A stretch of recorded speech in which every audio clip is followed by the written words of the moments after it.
For most of modern corporate history, work was defined by a place. Offices were not just locations. They were symbols of legitimacy, control, and productivity. Presence equaled commitment. Visibility equaled value. And for decades, startups followed this script almost without question. Then, quietly at first, and suddenly all at once, the assumptions cracked. The remote work revolution did not begin as a lifestyle preference. It began as a structural rethink of what work actually is. Books and founder memoirs that trace this shift reveal a common misunderstanding. Remote work was never about working less or avoiding responsibility. It was about redesigning work around outcomes rather than optics. Startups that led this change did not start by asking where people should sit. They started by asking what actually needed to get done and how little friction was required to do it well. Early remote-first startups were often dismissed as fringe experiments. Distributed teams sounded risky. Culture seemed impossible to maintain without proximity. Management feared loss of control. Yet the companies that leaned into remote work discovered something counterintuitive. When location stopped being the organizing principle, clarity had to replace supervision. Goals had to be explicit. Communication had to be intentional, and performance became measurable by results rather than hours.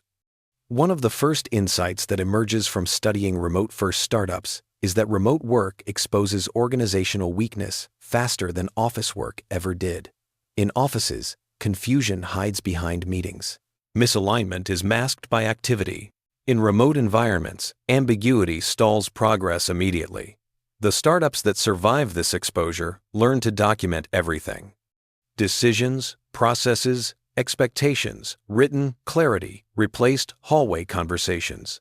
This documentation discipline became a competitive advantage, not a burden. Another recurring theme in the literature is trust. Remote work does not create trust issues, it reveals them.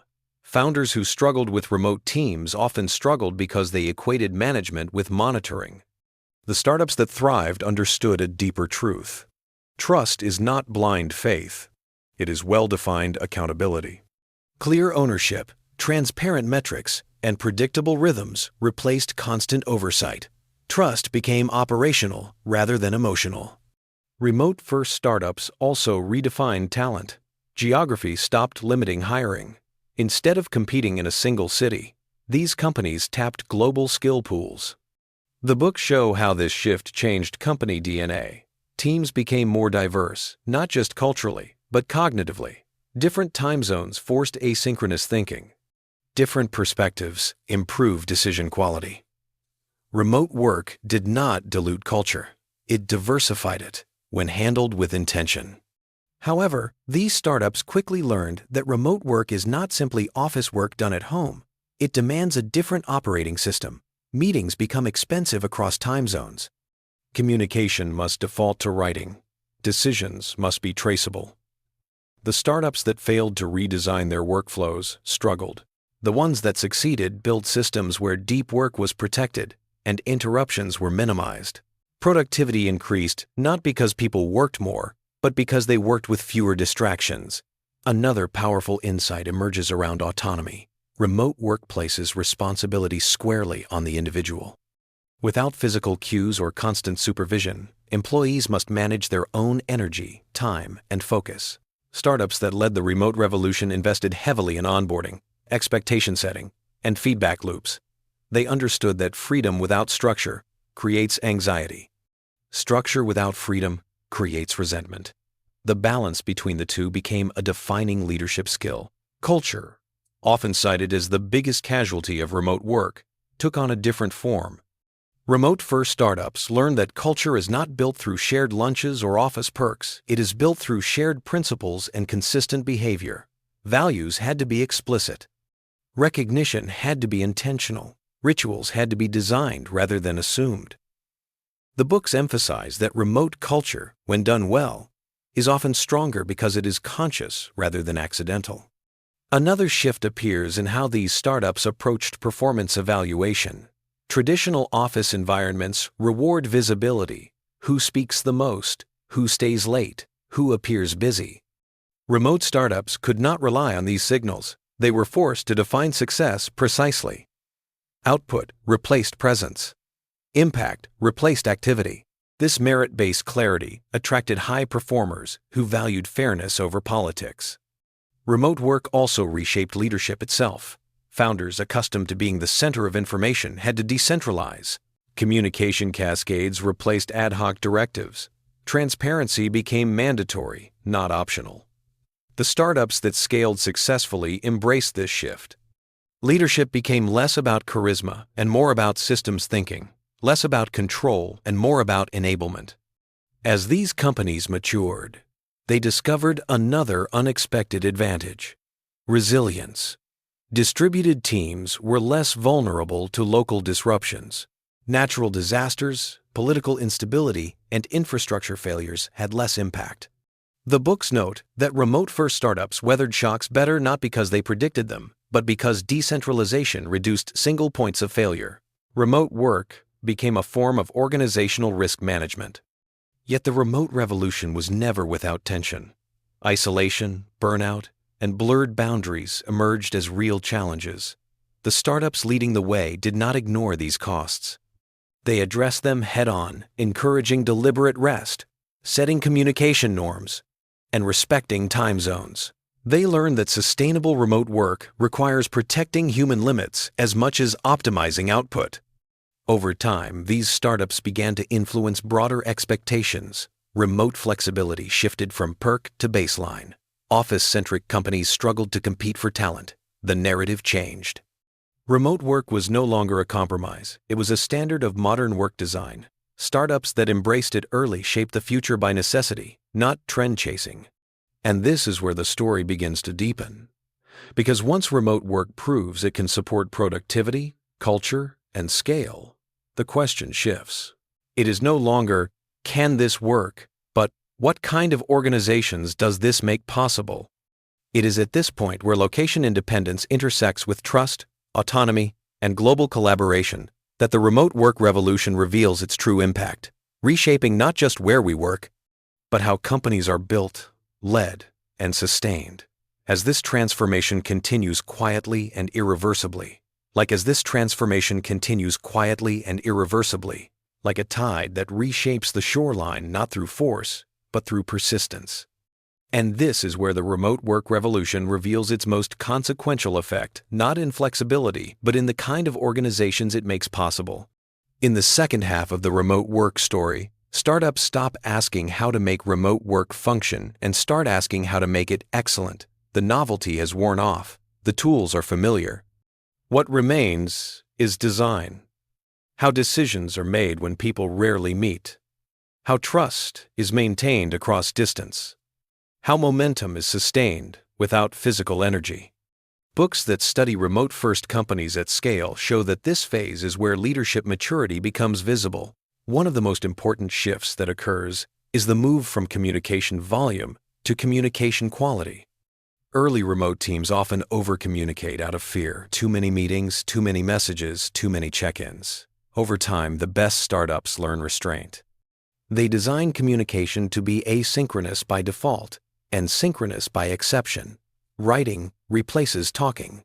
Context replaces interruption. This shift protects deep work and reduces burnout, allowing teams to think instead of react. Another defining characteristic of remote leading startups is how they handle decision-making. Without hallway conversations or executive proximity, decisions must be explicit. Who decides? By when? With what input? The books emphasize that remote environments punish ambiguity instantly. Startups that thrive build decision frameworks that travel well across time zones. Decisions are documented. Rationale is shared. This transparency builds trust, even when people disagree, because the process feels fair. As remote organizations scale, onboarding becomes a strategic priority rather than an HR task. New hires cannot absorb culture by observation. Everything must be intentional. The startups that lead the way invest heavily in onboarding narratives, why the company exists, how it operates, what good work looks like. Books show that strong onboarding in remote companies shortens ramp-up time and prevents cultural drift more effectively than office immersion ever did. Another insight that emerges is how remote work reshapes power dynamics. Proximity no longer equals influence. Loud voices lose their advantage. Thoughtful contributors gain ground. Remote-first startups often report more equitable participation, especially across gender, culture, and personality types. When ideas are judged by clarity rather than confidence, decision quality improves. The revolution here is subtle, but profound.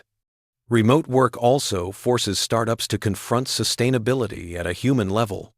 Without physical boundaries, work can expand endlessly.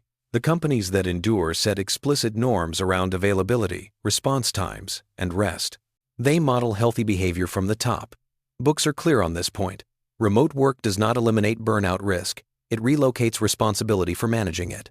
Startups that lead the way treat energy as a finite resource, not an infinite one.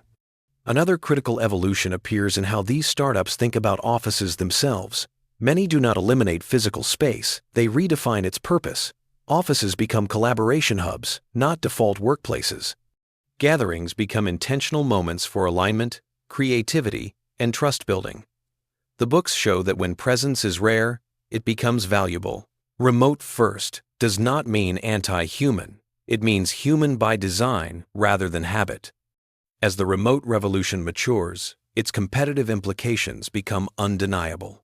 Startups that cling rigidly to office-centric models struggle to attract global talent. Those that master remote operations access skills, perspectives, and speed others cannot. Over time, this advantage compounds. The ability to assemble the best team regardless of location reshapes what small startups can achieve against much larger incumbents. And then comes the long view. Remote work is not a phase, it is an architectural change. The startups leading this movement are not optimizing for the next hiring cycle. They are designing organizations that can evolve with a world that is more connected, more distributed, and more uncertain. Their structures absorb change rather than resist it. Distance becomes irrelevant. Trust becomes central. This is the quiet conclusion the books arrive at. The remote work revolution is not about working from anywhere. It is about building companies that function anywhere. Companies where clarity replaces control, outcomes replace optics, and trust replaces proximity. Startups that understand this are not just adapting to the future of work, they are defining it. If this story resonated with you, pause and ask yourself one question. If your entire team worked from different continents tomorrow, what part of your company would struggle most? That answer points directly to what needs redesign. Share that reflection. And if you want to keep exploring how modern startups are reshaping work, leadership, and scale from the ground up, stay connected. Subscribe, follow, and return. Because the future of work is not arriving, it is already being built, quietly, by those bold enough to redesign the rules.